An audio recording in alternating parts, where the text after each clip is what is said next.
Voting feels like it gives me one step closer to freedom because it gives me the ability to know that I'm making the right decision.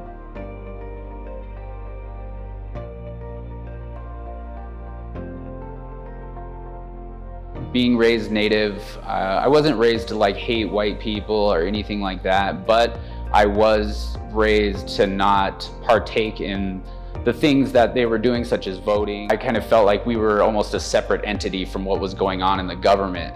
I grew up in Columbia Falls, Montana. I went to college. I got a bachelor's in human health and performance. I was also a bodybuilder. I was really into it. I wasn't doing very well as a natural bodybuilder. So like many others, I decided to take steroids, ended up tearing my pec.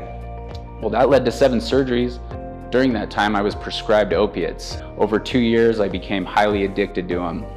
During that time, I also lost my job and I needed money. And I found out that selling opiates was a very lucrative job. It just escalated and I ended up going to prison.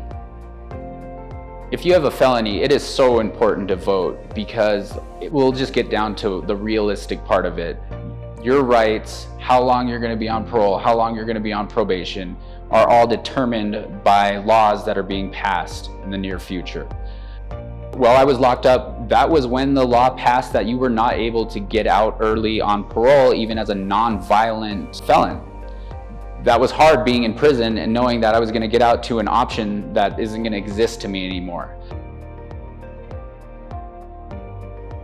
I think anybody should be able to vote. Anybody should have a voice. That shouldn't be a right that should be taken away because we're all a part of this country. We all live on the same land, and I feel like we all deserve a chance to have a voice.